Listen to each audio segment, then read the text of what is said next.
জিজ্ঞাসা করি বিধায়ক 294-এর মধ্যে একজন, উনি কে? আমি জিজ্ঞাসা করছি এতদিন কোথায় ছিলেন?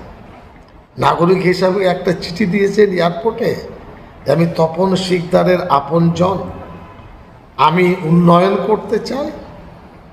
এতদিন বিধায়ক হয়েছেন, আমাদের চোখে তো এটা উত্তর দমদমে কোনো উন্নয়ন চোখে আমার পড়েনি। বিধায়কের দায়িত্ব নেই মসজিদ, সেন্ট্রাল গভর্নমেন্টের অ্যাভিয়েশন মিনিস্টারের আন্ডারে আছে। তিনি কেন যাচ্ছেন? তাহলে সেটা আমি কি করে বলবো? আমার দায়িত্ব নয়। তিনি বলছেন যে মসজিদ কমিটি এখানে কোনো জমি নেই, জমিটা পুরোটাই হচ্ছে বিমানবন্দর কর্তৃপক্ষ। লেখাপড়া শিখেছেন তিনি? আমি জিজ্ঞেস করছি। লেখাপড়া শিখলে খাতাপত্র দেখুন দয়া করে। 1373 নম্বর দাগটা কার? 1928 সালে সিএস রেকর্ডটা কার নামে? 1956 সালের আরএস রেকর্ডটা কার নামে? হাল রেকর্ড, এলআর রেকর্ড 1971 সালে কার নামে? দয়া করে পাতাগুলো খুলুন, পাবলিককে বোকা বানাবেন না। আমাদের সাথে আরএসএস এর বিজেপি ঝগড়া নয়। কেন ঝগড়ার পথে আনছেন? কেন ত্রাস সৃষ্টি করতে চাইছেন? আতিকুল্লাহ চৌধুরীকে আমি কৈফিয়ত দিতে বাধ্য নই। আমি কি পড়াশুনো শিখেছি বা আমার শিক্ষাগত যোগ্যতা কি আমার দল জানে। তার বেশি যদি একটু জানার দরকার হয়, ইন্টারনেটে গিয়ে আমার নামটা দিয়ে সার্চ করলে আমার ডিগ্রিও ওখানে দেওয়া আছে। আমি জানি না উনি কোন যোগ্যতায় মন্ত্রী হয়েছিলেন।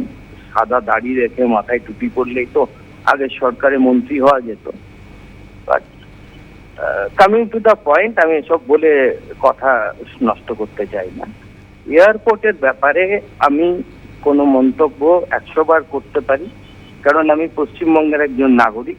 আমি এয়ারপোর্ট দিয়ে যাতায়াত করি এবং এই এয়ারপোর্টের যে মসজিদটি নিয়ে বিতর্ক হয়েছে সেটি আমার বিধানসভা এলাকার মধ্যে পড়ে এবং এখানে বারবার ধরে আমি এলাকার বিধায়ক খালি নয়, এই উত্তর দমদমের সাথে আমার নিবিড় যোগাযোগ। আমার কাকা প্রয়াত তপন শিকদারও এখানে এমপি ছিলেন। আমি তার সময় থেকে এখানে যাতায়াত করি বা আসি, আমার বাড়ি রয়েছে, আমি থাকি। তো এখন উনি বিষয়টা ঘোরানোর জন্য এরকম প্ররোচনামূলক বক্তব্য দিচ্ছেন। আমার কাছে খবর আছে উনি উস্কানি দিচ্ছেন মানুষকে সরকারি একটা সিদ্ধান্তের প্রতিবাদ করতে, এবং আমি এই ব্যাপারটি নিয়ে আমি যথাযথ জায়গায় কমপ্লেন জানাবো। আর কত নম্বর ধারা কি উনি বলছেন সেটার জবাব উনি যেখানে দেওয়ার সেখানে দেবেন। আমি ওনার কথার কোনো উত্তর সরাসরি দিতে চাই না।